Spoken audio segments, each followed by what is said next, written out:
I'd like to take a moment and thank our sponsor.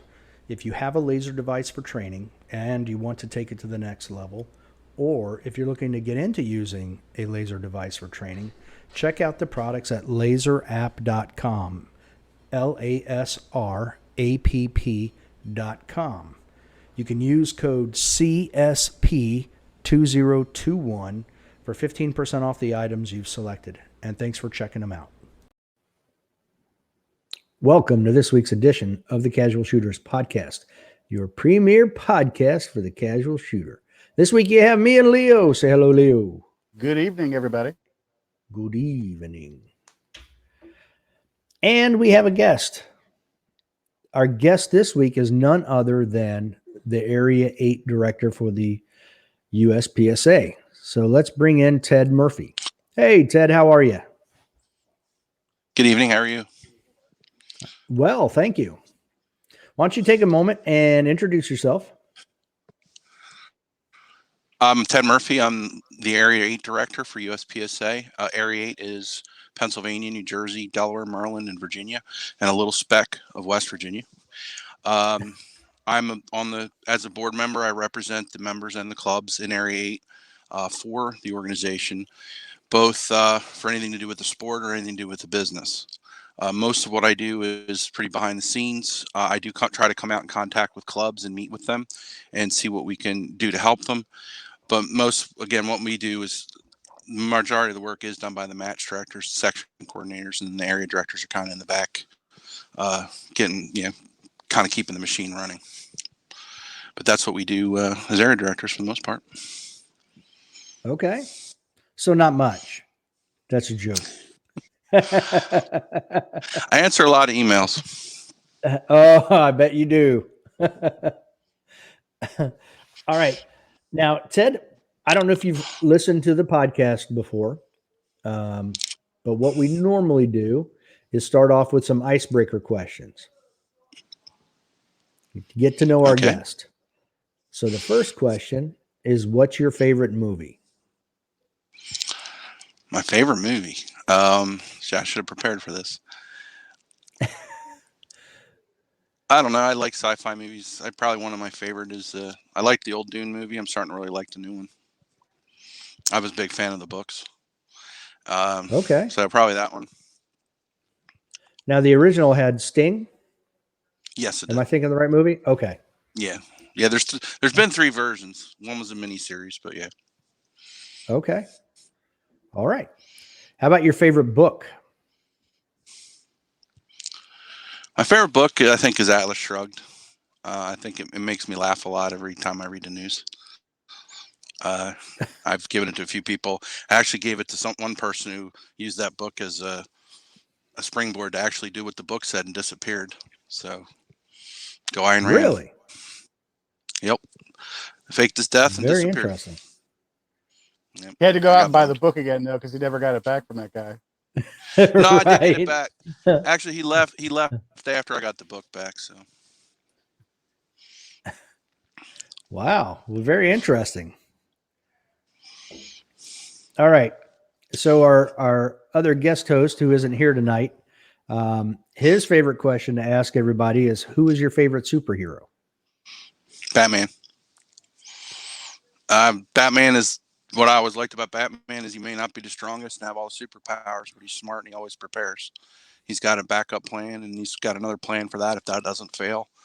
He's already 6 moves ahead of everybody else. I've always enjoyed that about his character, especially in the comic books. Movies vary. So you prefer the cerebral aspect? Yeah. Yeah, but Batman, he's not, like I said, that's how he beat Superman in the one movie. He just planned ahead, figured out what his strengths and weaknesses are. That's why I admire about the character. I bet you love George Clooney's interpretation of Batman. Not at all. Yeah. Good call. All right, just checking. Just wanted to make sure.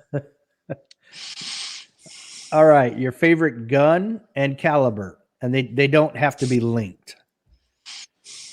My favorite gun is a Glock 17 9mm. That's my favorite caliber. I started I started getting when I was new, I started getting the big guns like the magazine said, and the more I shoot the 9mm, the more I like it. It's cheaper. I hit better with it, and I like the Glock 17. I have one with over 150,000 rounds through it. I mean, they run. They're not beautiful. They're not, but they work. Yeah, they're definitely not aesthetically pleasing. Yeah. I don't look at that and think to myself, man, that's a modern art masterpiece. Yeah, it would never be a what's Beauty pageant winner. mail order bride. No, my wife would she's her 1911 person, so, but I do like the Glocks. Oh, Interesting. respect. Okay. All right. So our typically our last icebreaker question is something that I like to tailor to the individual. So for you replaced Kevin McPhee as the Area 8 director. Now, Yeah, what Kevin. made you go ahead? Yeah, Kevin decided he wanted to try a real challenge and get married. So he asked for some people to step down for him or step up for him, and I was one of the people who did, and I ended up being the only one. Okay, well, that was going to say what made you decide to do that. Well, now we know. Actually, Kevin put you up to it. No, I had been thinking about it before that. I was mentored, kind of raised by the very first Area 8 director, Walt Roush. And prior to him dying, him and I had talked about it at length, and he and I talked about being area director, and we kind of talking about it. I decided it was something I was going to try. I wasn't going to run against Kevin, but I was going to wait until he stepped down. So that was a long time coming. Kevin's term was 3 years. I think I decided about 2 years before he hit the end of his term that I wanted to do it. Okay. Do you are you still happy with your decision? It's a lot different job than I thought. For the most part, I am. I think I'm doing what I wanted to do with what I'm doing. Sometimes it's frustrating because some people have a really bizarre idea of what an area director is. And I had a guy, I had a series of emails between someone mad at a sponsor that I had nothing to do with. And it turned out the sponsor did everything right. The shooter misunderstood, but they thought I could get in there like a cop or something and broker the deal. And that's not what an area director does. That kind of stuff drives me a little. I'm not real pleased with it, but most of it's good. A lot of it's helping shooters. Today I shot a steel challenge match. There was a bunch of people from longtime members to new people. It was fun dealing with them all. That part I like. I like the clubs. I like the shooters. So you like the social aspects of it. I get that. I think we all Yeah, do. I mean, I'm not a big social butterfly. I'm generally pretty shy. I mean, I oddly enough, nobody at that club knew I was the area director today. They were like, "Are you new here?" Even though I shoot at the club a lot, because I don't walk around like I'm the area director. But I mean, so I thought that was kind of funny. But for the most part, yeah, I just like to see people. My biggest thing is I love to see new shooters as they grow, see them win matches, and you see them. I read about them in Front Sight magazine. There's their picture, and I remember he shot his first match at my club. That's the stuff I really like. Well, it's now, yeah, it's not Front Sight magazine anymore. It's USPSA magazine, but same thing. So if we send you like a sash for Christmas that says Area 8 director, you probably wouldn't wear it. I mean, just like one time, like just once. Well, I wore just a for CCW the selfie. sash. Sure. I mean, I wore a CCW sash for a Halloween match once, so whatever. But done. That's funny. Now, Leo, we have to keep within theme to our jersey, so it has to be either bright yellow or lime green. Oh yeah, no, you got it. Like it's like the Great Wall of China. You can see it from outer space. Exactly. Yeah, it's going to be bright. Here I am. All right, I got an extra paycheck this week, so we can make this happen. Oh boy. So, that brings up a question, Ted. Steel Challenge. So I assume that you're the area director then for Steel Challenge as well. Correct. The organization is still challenged a little different. Like they're not structured in sections like the USPSA clubs are. But ultimately, as Area 8 director, I vote on any rules for Area 8. And if there's like a level 2 or level 3 match where they're going to have a range master, if the club chooses to have a non-certified range master, the area director has to going out to chat clubs and just listen to what they want out of the organization. I don't, we don't get too involved in them. Again, this is a club level sport, so it's the clubs that really put in the work, and we're here to help them. We're not, we're not like, I've been to clubs where they thought I was there like to inspect, and that's not what we do. I was there to shoot and meet people. I wasn't there to, hey, this stage is illegal or something. But we're there to, to be accessible and to help. Okay. And it's tough because I have 49. Actually, I had 48 USA clubs. I just went up to 50 last week, and there's about 40 Steel Challenge clubs. So I mean, it's a lot of clubs and a lot of people to try to talk to. So how many shooters is that in Area 8? I could look it up for you. Last I checked, I think it was 2,400. Okay. I was just roundabout. Yeah, I was just curious. That's all. Yeah. So yeah, and I guess Kevin has started the Area 8 Steel Challenge Championship. Yeah, and Cavalier. Yeah. That was a Okay. blast last year. I went to it, their inaugural match, and it's set up again this year, in May, second week in May. I'll be there. I'm going to try to work it this year. Got a little more time off this year, so yeah, stand by. I'll be there.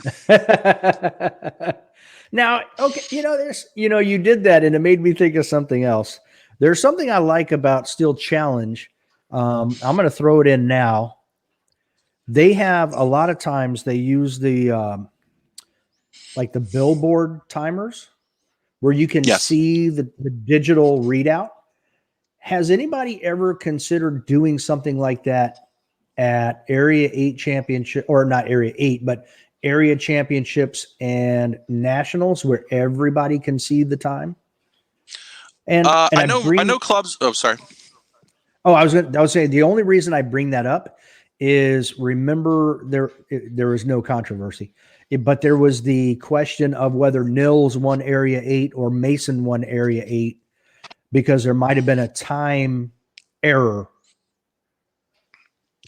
The problem with the banner boards for an action sport that I found when I tried using them, because I bought them back when I ran IDPA, I bought them for that match. And what I found is sometimes if the range officer is too far away from the board, it won't pick up the time, or it'll pick up the times as you're going until you get, because they're only Bluetooth. And I forget what the range, so if you have a largest field course and you're 50, 60 feet away, and then what happens, you yell out 5041, and they're looking at the board that says 3821. Now you have an even bigger controversy. Yeah, now you have a real controversy. Now the thing, a lot of people, I got a couple people gave me some advice for using the commander type timers that are Bluetooth that sync with the tablet. And through the sponsorship of Go Fast Don't Suck, we actually had those timers this year at Area 8. And now that Competitive Edge Dynamics with their Pocket Pro, they're actually going to make one that does that too. I think you're going to see, as people rotate their timers out, you're going to see a lot more of them in use. So just to sum it up, basically, as the older timers get retired and the newer versions come in, everybody's probably going to go to a Bluetooth version. Yeah, I think the cost difference between the Bluetooth and the non is only a few dollars. Especially with the Pocket Pros, it's not that much.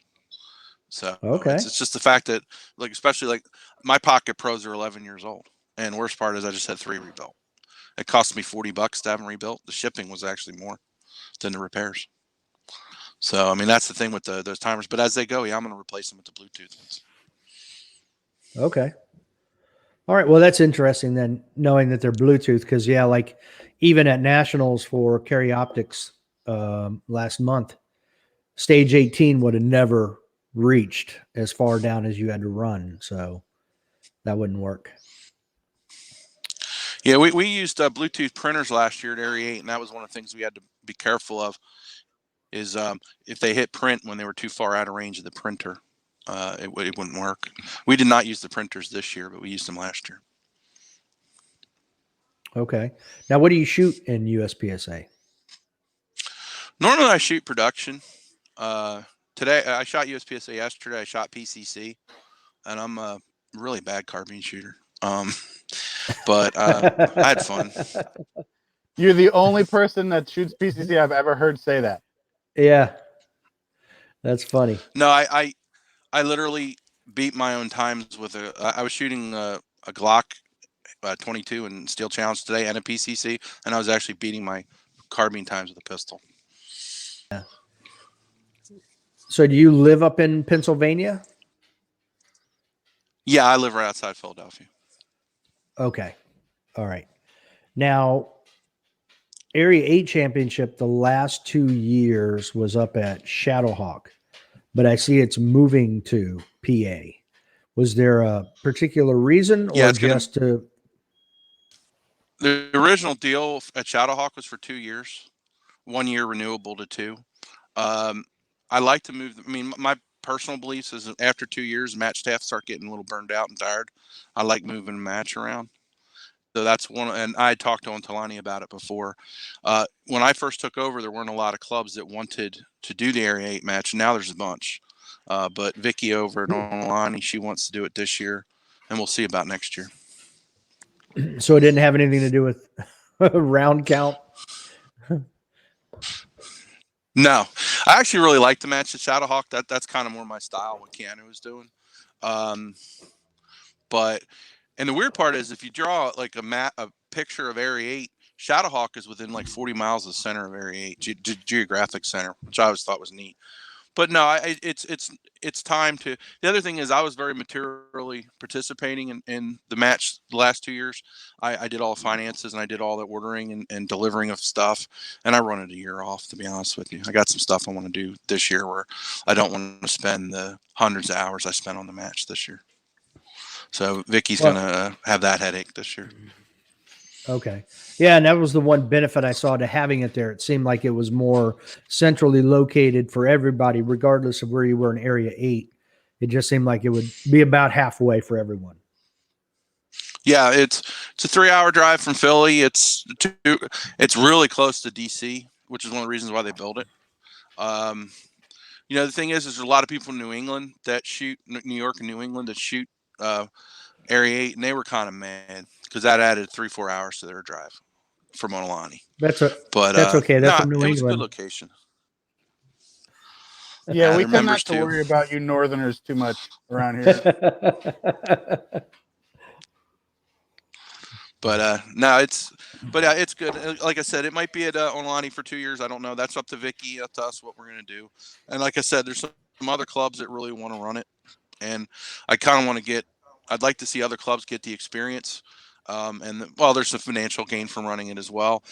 That's kind of a share to wealth thing, but also having well-trained range officers all over the country instead of just one area is a good idea. I'm not well-trained as much as experienced. Getting that kind of level 3 match experience is good. Well, and I know we've talked about this in past episodes of the you said 50 clubs that are in the area. How many actually have the capacity to have an area match of that size? Not a whole lot. There's a few out in Pittsburgh that can. East Huntington comes to mind. There's a new club that just affiliated that's interested in running it. My apologies to Doug Seastock, but I can't remember the club. Technically, York used to run some really big matches in its day. Ran one of the biggest matches in the country. You have Ontalani, Shadowhawk, and Fredericksburg down in Virginia. They're the ones that just come to mind. There's some others. The other thing too is you also have to have a club. Like I can think of 2 or 3 clubs that have the facilities, but they just don't want to close their range for as long as it takes to run an area match. They don't feel it's right to buy their members, and I can respect that. So that's why I didn't name those clubs. Okay, cool. Now, do you see any changes coming to Area 8 in the near future? How so? You see any additional clubs coming up in the future? Do you see any growth of shooting in the area 8? Anything? Well, I hope there's going to be some clubs. I mean, we just had 2 affiliate, which was nice. Still challenges still growing. A lot of that is people like me and section officers getting out there and helping clubs. Or the hardest sell really is you got to sell a club the benefits of running a USPSA or Steel Challenge match, and then you have to find that individual or group of people that are willing to run the match, and those people are platinum. They're the hardest people to find in the sport. The people that will actually commit to one day a week, one weekend or one day a month for so many months in the year to run a match, and finding those people and getting that, because they have to go to the club and say, I'm willing to run the match, or you don't have a match. And that's the tough part, and that's what I keep asking. I've been having meetings with section coordinators. I just had a meeting with Delmarva section in Western PA, and that was one of the things we talked about. How can we motivate people to want to take on a club, want to bring up the idea of running the match to a club? And that's the $64,000 question. Right. Well, are there even any ranges out there at this point? Because obviously, with the political climate the way that it is, makes it difficult going forward to create more ranges where you could actually introduce a new club. But I mean, are there really that many ranges in Area 8 that don't have shooting clubs that could even be introduced? Oh yeah, I mean, I can't speak for. I can speak for areas I know geographically, well, but like there's clubs that once used USPSA that, like for example, Gooseville Rod and Gun Club. They even hosted the IDPA Nationals at one time. They were in a USPSA affiliated club. They just, yeah, I ran that match too, but they don't have somebody who wants to run a match there right now, so they don't. They're just dormant. There's clubs like that. But there are other, like I've been to ranges where I'm just like, oh my goodness, like especially in Pennsylvania, there are so many gun clubs. There really are, and a lot of them don't do matches, or they'll do combat matches or tactical Right. matches, tactical match, and now they're actually still challenge affiliated clubs. But that's the way they went. I like the one club where my friend used to run like a tactical match. They're now doing steel challenge. So a lot of it's just coming over. You don't need that big of a range or a lot of bays. I mean, the club I'm a match director at is only 5 bays. And I mean, I've run a sectional there once. I mean, it can be done if you're willing to really, really think about it. Wow. Yeah, that's got to be some outside the box thinking. 5 Yeah, that made bays my head for a hurt sectional. a little bit. Well, they were kind enough to lend us the rifle range, which gave us the 6th bay, and we put two like a little stage in 2 of the bays. So it was a short half day sectional, but there wasn't a sectional the year before, so we actually got one pulled off, and we made a life size bat left that was one of the props, so that was kind of fun. Huh. It was a Star I don't know Trek if you themed know. match. I was about to say you may have to explain what that is. That's not something Dave's like in his wheelhouse. It's a Klingon thing. Don't worry about it. Yeah, You're fine. I still have it in the garage. Oh, I never got rid of it. You would look like Worf, sash and a bat left. Come on, you're just selling me making you a sash. Is what's happening right now. Get a wig with some flowing hairs. Whew. So I've got one more question about Area 8 stuff. You had mentioned that, Area 8 includes just a small little section of West Virginia. But looking at the Area 8 map, it almost makes sense to me that geographically West Virginia should be included in that whole Mid-Atlantic Area 8 section. Has there been any discussion about No, I don't think so. The weird part is there's a club right next door to Shadowhawk that's part of Area 5 for Steel Challenge. But Shadowhawk made a request before I joined the board. The lady that owns Shadowhawk, Lynn, she made a request to become part of Area 8 because she felt most of her customers were coming from DC and Maryland. So she wanted to be an Area 8 club, especially when it came to stuff like mission count for nationals and things like that.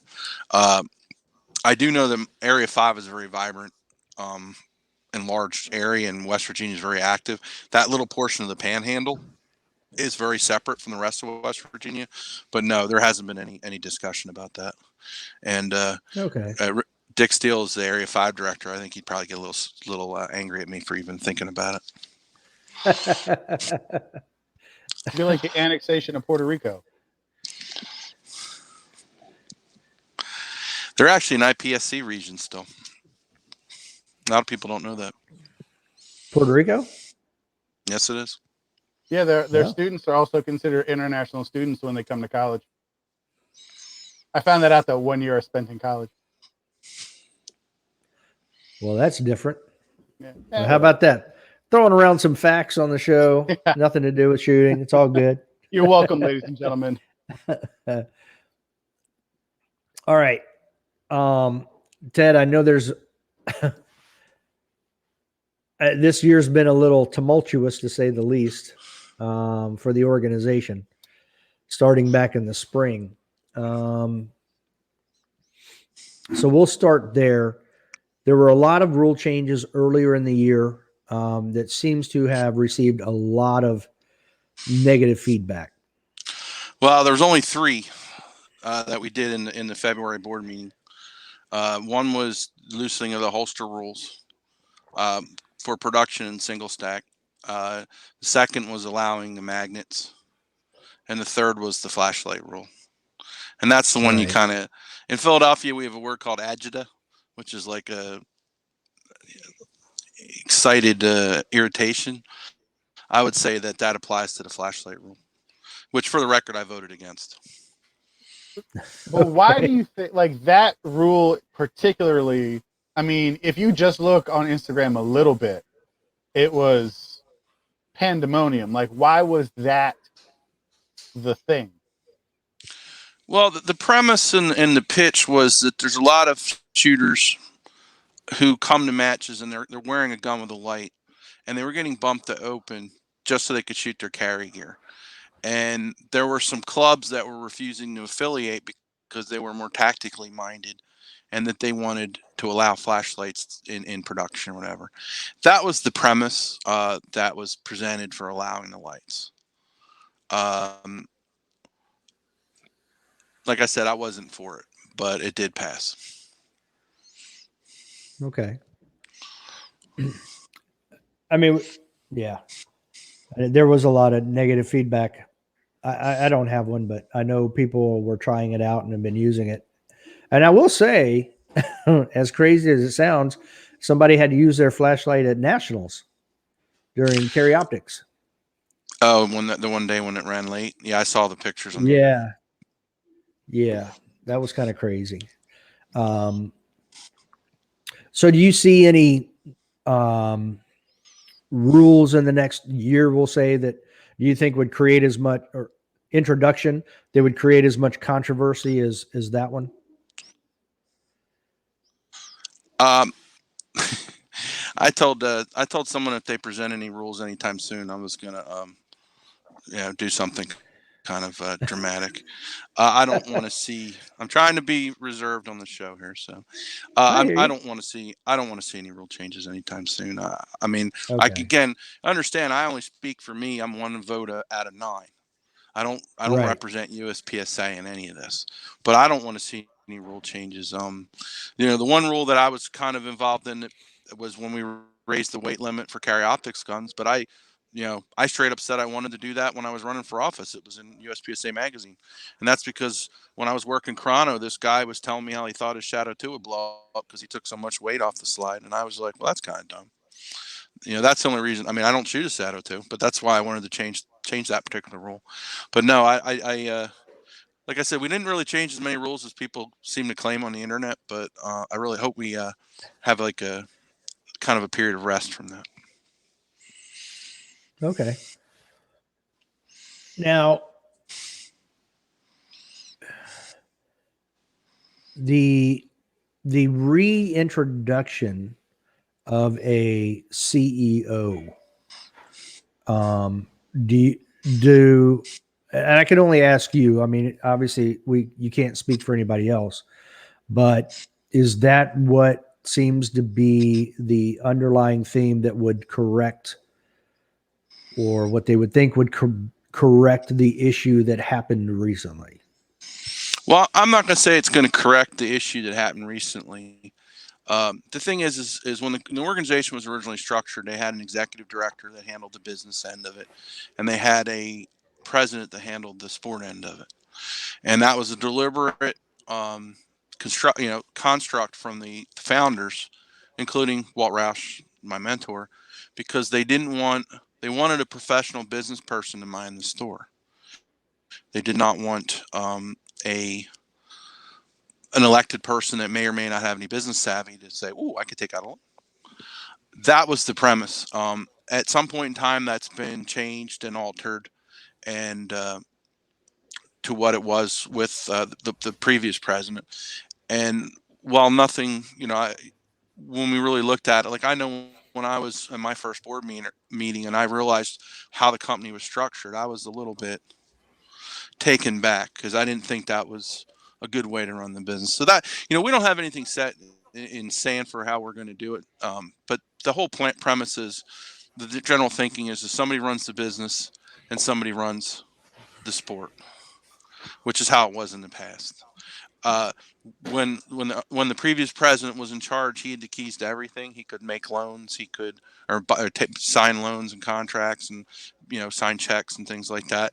And from a corporate governance standpoint, that's something that probably isn't a good plan. I mean, I work for a $2 billion not-for-profit in my day job, and we have controls that would never let one person do that. And that's all that we were looking at. And it wasn't that we were saying, it was just the fact that, as a board member, we're legally bound with certain duties. And when I looked at that, and when some of us looked at that, we were like, this is not correct corporate governance. So that's what we're looking into. I don't know where we're going to end up at, but that's the discussion. Okay. Well, and I get that because I'm a member of the Scout Sniper Association.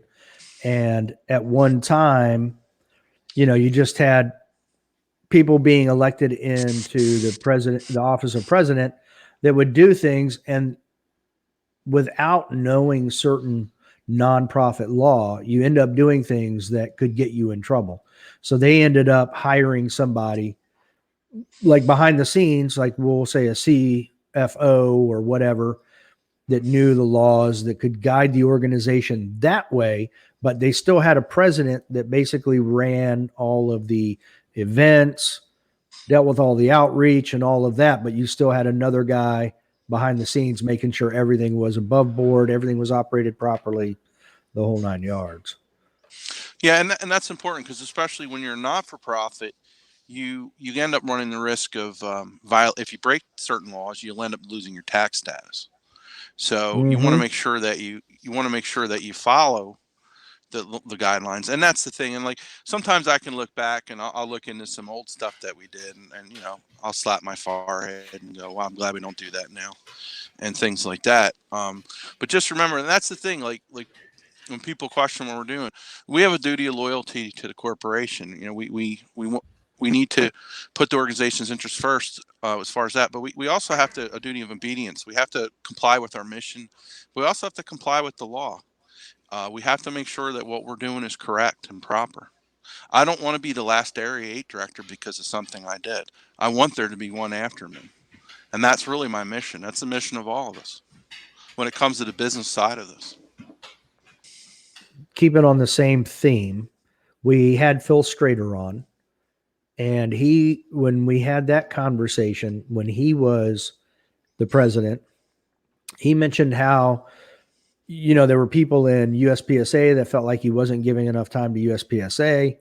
And then in his private job, I believe it was Remington at the time, I could be incorrect, but they felt like he was dedicating maybe too much time to USPSA. So with a part-time versus what we just had, which is a full-time paid position, have you guys discussed how that would work? Because, more than likely someone's going to have an outside employment situation. Yeah, and again, I wasn't here when previous president was made full time, but that was one of his arguments. Is hey, the guy before me didn't answer the phone. The guy before me, because he had another job, he couldn't answer the phone during working hours. Da da da da. Uh, Let me be full time, and I can take care of business. Um, and that is not a terrible argument. I'm not going to lie. I mean, I don't know where we're going with it, and like I said, we haven't settled it. Having a person that does the business end will certainly reduce the workload and possibly make it better for a part-time job. But those are things that are not decided. Okay. If you look at the board minutes, we're still really in the very softball stages of this, planning it, and we've come to consensus on some things, but not, and then we haven't voted on it yet. And ultimately, what we draft will be posted for the members to read, and then at some point in the future, then we'll actually vote on to pass it or not. Okay. I just thought of another question while you were talking, so I had to type it in real quick so I wouldn't forget it. Now, you guys are also in the early stages of discussing some additional requirements, or we'll say prerequisites to be president. One being an RO, and I think that's the biggest one, having to be an RO to be president. What is the thought behind that? Like, what's the benefit for the individual to be president to also be an RO? Well, that's an interesting thing because I got a couple emails about it.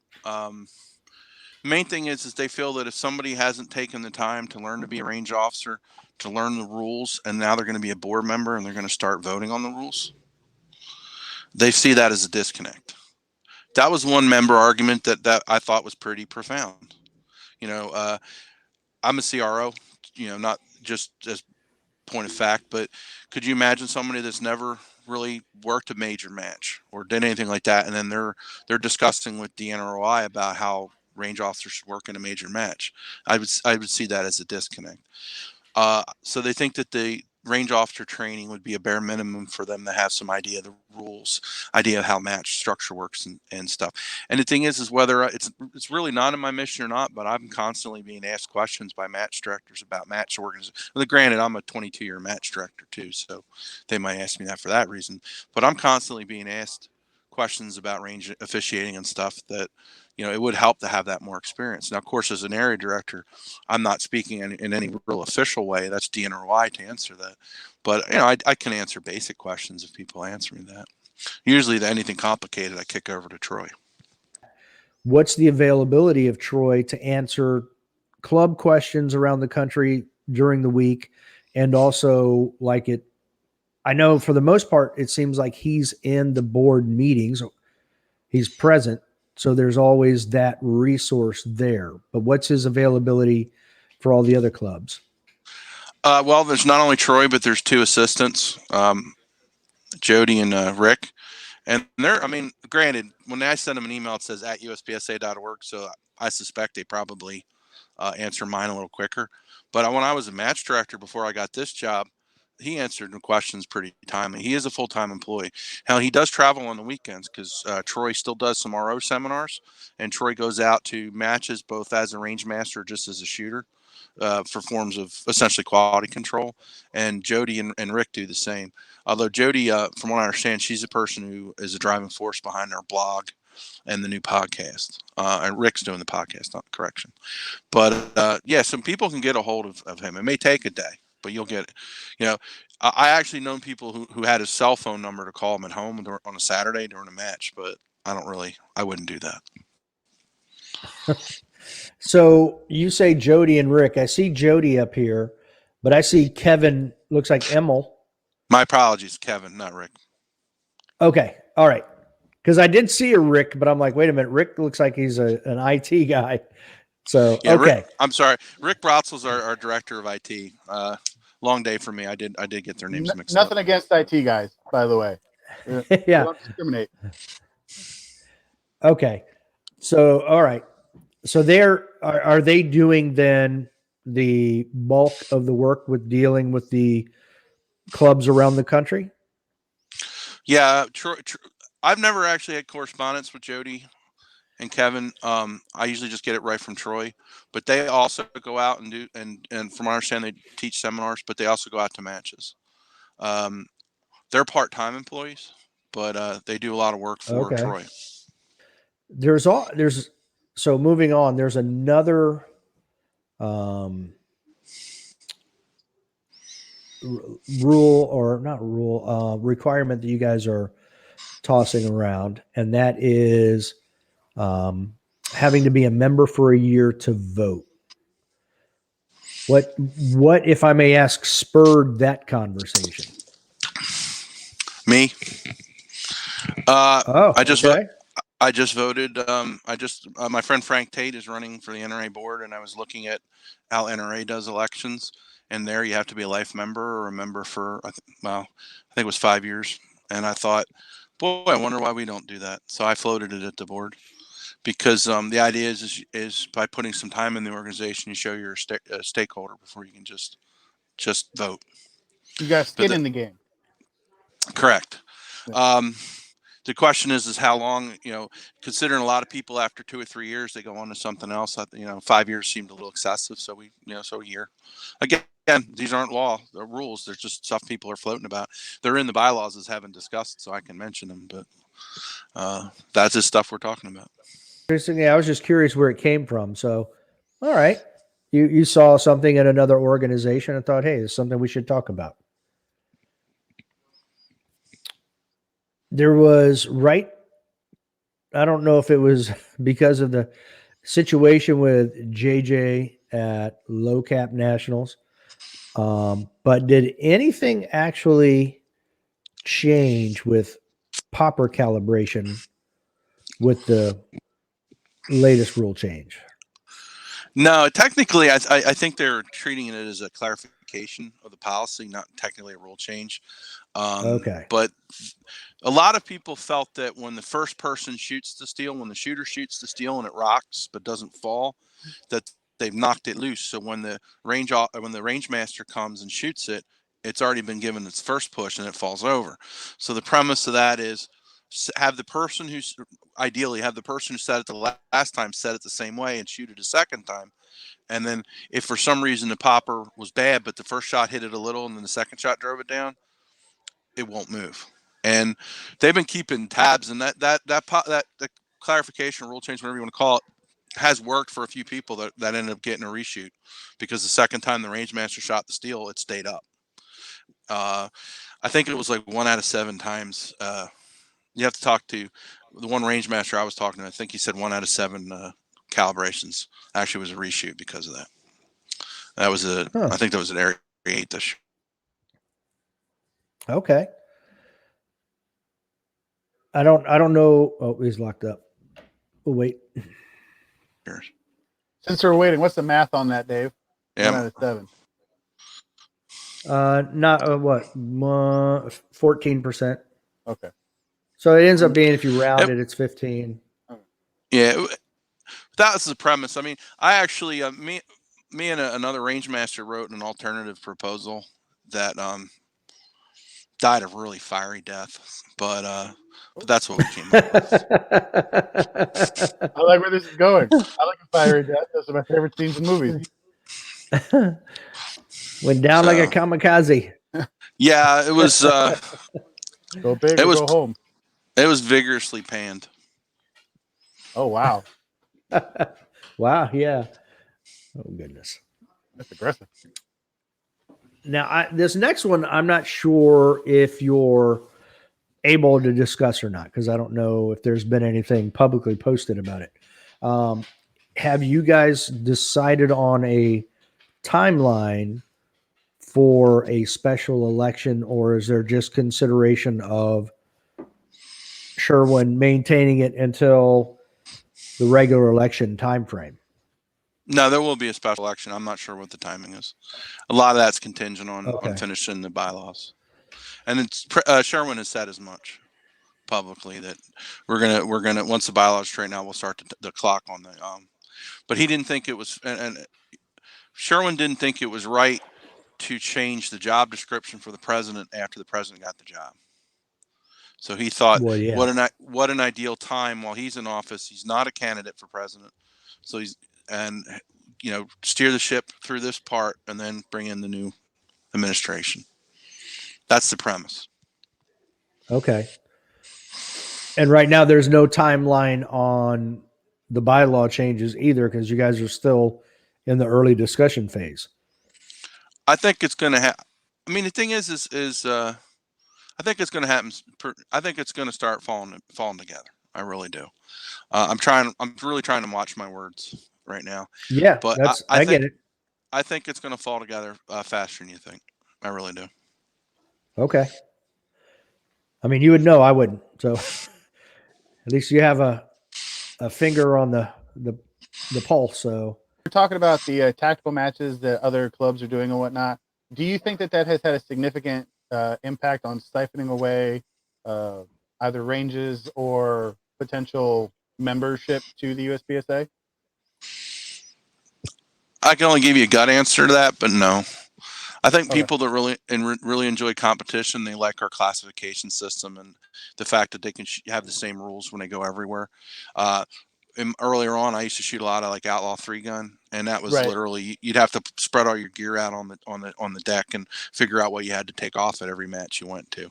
And some people like that, but most people don't. Slightly inconvenient to have to figure it out from match to match. Yeah. I've noticed that there's been a change in the depth of the BOD minutes, and there's been discussion of trying to come up with a transcript. Has there been any further move in that way? The more, I guess what I'm trying to say is the latest version of the minutes are looking good. You know what I mean? They're looking better. Like there was one I was looking at, I forget when, that was very thin, very lean. That's a question, or that's what I want to say. So is this something that's supported by everybody trying to get? Well, I don't think you'd see a transcript released. I had a couple guys had suggested it as an organizational tool, because if you're trying to take notes and have a discussion, it's very hard. So Mike Voigt, when he was president, he had a transcriptionist there who would give him a transcript, and then he would base the minutes on that. And a couple of us discussed doing that just because we thought it would be easier, because sometimes like what had happened in one day is 2 days later we were arguing on what somebody said. Like, I don't think that's what he said. No, that's what he said. You know what I mean? And a transcription will stop that. But I don't think, see, the problem is, as I see it, and again, I'm speaking as one person, not the organization. I wouldn't want to see a letter for letter, word for word. I mean, I work for a really large not-for-profit, and our board minutes are not much different than what you see here. But a transcript, what some people would like is they could pick words. And what I'm seeing now is you can take, like, people are taking social media posts or whatnot, and they're kind of almost splicing them together to make them say what they want. So I'd be a little scared about that.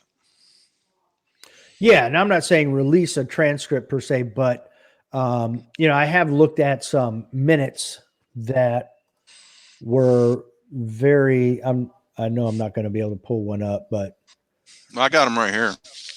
But there were a few, but I mean they're looking better, and there is software out there like Descript, which will do all of that. And then, like you're saying, you take the transcript, you can digitally file it away so you have a copy for the board, but then you can then take the framework of it and use that for your minutes. Yeah, we looked into that. The software we're currently using does a recording feature, but it actually has some issues with it, which is why we're not using it. The one nice thing about a transcript is it's a little bit, I'm not trying to think of the right words for it. I liked the idea of a transcript better, because if somebody wanted to say, wanted to start talking about fishing or something, we can just not make the transcript. So I liked that better. But okay. Yeah, September 8th. Yeah, and this was the one I was thinking about. It says discussion to be continued. Well, yeah. Well, the problem about that too is there's a lot of stuff we'll talk about, and sometimes like if it's not voted on or if it's not like if a motion wasn't made, I'm not sure. Like when people are just flying ideas out there, like we think the president should wear a helmet. Well, the other guy says it should be blue. You know what I mean? That's the stuff that it would be difficult for candor in a meeting if every word was on it. I mean, that's my opinion. Oh yeah, But and I tend to agree with that. yeah, I mean that particular meeting, what was that, the 8th? That Yeah, was this was recent. Yeah, This is November 16th here, and this was. Oh yeah, you're talking about September 8th. Yeah, September 8th. Yeah, that one was September 8th. Yeah, that was that one. was. Yeah, but yeah, just some of them. I don't know. It's a tough one because especially when you're talking about theoretical stuff. I mean, when people are saying what they think or what could be possible, that'd be a hard thing to put in the thing because then people go crazy. Or I guess. I don't know. What do you mean the president has to wear a helmet? But again, and two, if it's not something, because I mean, like I proposed one or two things that we discussed for a while, and then I got talked out of it. I was like, oh wow, you're right, that is a dumb idea. So why would we want to put, what I mean? Because it's something that went down an alley and died. So I'm not sure that needed, because but mostly it's the minutes or discussion of the actual business we're going to do. I mean, I know people really would like to see. Some people want to know everything that's said, but now of course by bylaws that they can come to our in-person meeting if they follow through and submit their requests and stuff. But I don't think they're going to find them as half as exciting as they think they're. I know I don't. Now, what is? Let's say I don't, but let's just say I wanted to be a part of one of these meetings. How exactly do you go about? Well, right now, by bylaws, you can attend an in-person meeting, although, and I don't know what the restrictions are. The online In meetings, person, I gotcha. yeah. See, the thing is prior to Sherwin taking over, we never did meetings like this. Sherwin's predecessor, he didn't want to do online meetings, so we did them through like a phone bank, and we're still getting the technology together where we want. And if you haven't noticed, there's been a lot of growth in the transparency of what we're doing, and we want to continue that, but it is a process. Oh, absolutely. I get that. I had talked to Mike, had been on the show, the podcast back in the spring, and interviewed him. And one of the things I talked about was, streaming meetings, nationals, all that other stuff. It's become so prevalent. I mean, even somebody like me who's never done IT stuff can do this stuff. So it's not overly difficult, but what are the odds of like the normal monthly meeting being held live online for people to watch? Well, I don't know. I really don't. Here's a weird thing, and I didn't really see it this way because I actually a while back I made some proposals about our minutes and how I thought they should be done. And the reality is we're also still a business. And like think about it, like if I posted my budget for what I thought nationals would be, every hotel in the area would know what we're willing to spend on hotels. So some of that stuff I'm not sure they'd want to put out there, but that's really Sherwin's idea. Now, starting tomorrow night, we're going to start doing a podcast after our board meetings where we're going to discuss what we talked about. Our first one will be this week, and I see how that works out. I don't know how that will, but I'm participating, so we'll see. So okay, all right. That's all. You opened a whole other can, Ted. I can tell you right now who's definitely going to be listening. It'll be Dave or Dave for sure. So are you guys? Is there who all's going to partake, or who all is invited to be on the podcast? We'll say tomorrow. I believe how it's going to go is it's going to always be Sherwin, always be the president, and probably a host like Jake Martins. Yeah. The president and Jake are going to be hosting it, and they're going to get 2 or 3 different board members each Okay. podcast. I don't know how many board members are volunteering for it. I did. Okay. Now, Oh, this is good training for that then. Yes. You're welcome. Now, is there going to be a way where are you guys going to be able to answer questions from anybody, or is this just the 5 of you, the 2 hosts, and then the 3 guests discussing things, or what's the framework of this podcast? My understanding is we're going to be talking about whatever we've been doing in the board meeting. Jake is really going to be handling that, so I don't know. And the weird thing about questions is, like, I get questions from members. I mean, we are accessible at Area 8, at uspsa.org. Right. I mean, we're discoverable when you log in your USPSA webpage. You get your area director's contact info. So you can always write us questions that way. I mean, sometimes I had someone send me today, like, a long list of really leading questions, and I'll answer them. It'll just take me a couple of days, but we're here. We do the members. They are recorded. But anyway, we took a bunch of questions that you took some questions. I know that the members had sent us in the beginning. Uh-huh. Yeah, and we didn't answer them all, which some people are upset about. With time, we just couldn't. And then we fielded questions from the members themselves, whether or not they want to do some kind of. I'm actually doing that stuff within my area, where right now I'm just talking to match directors and section coordinators via WebEx. At some point, I may do a members meeting. Once I figure out, my WebEx seems to work better on my iPad than this stuff, but at some point I'll get that working, and I'll do that. It's just one step at a time. I've done 2 sections so far. I got one more USPSA section, and then I got to do the Steel Challenge Clubs before I start thinking about the members. Well, and I guess what I was thinking too is, you guys, like you're saying, you get questions from your constituents within your area. It almost seems like, that might be an opportunity to also answer those questions where you probably reach a larger audience for everybody. Because, they may ask you a question about something in Area 8, but it also pertains to the other areas.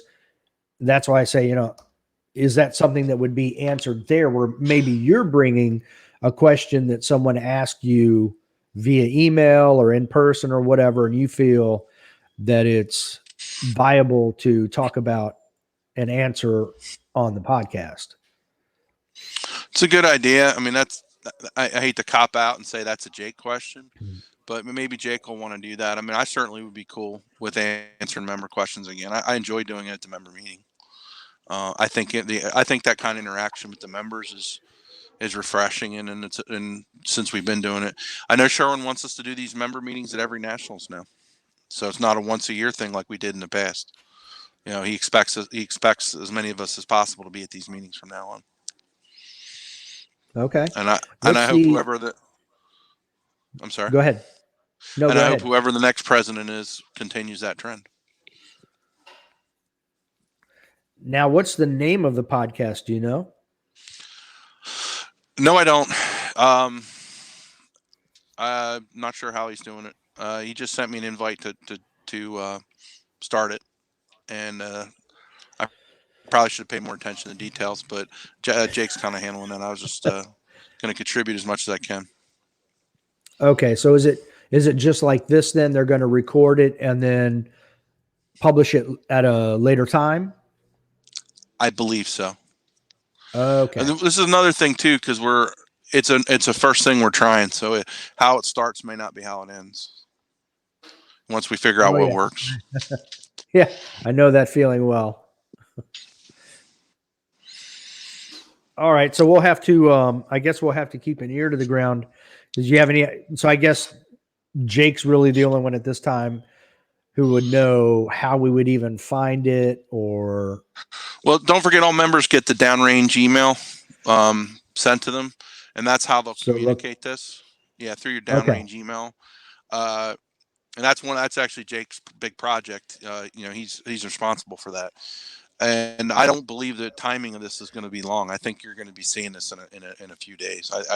If I understand it correctly, it's supposed to be a timely publication right after the board meetings. Okay.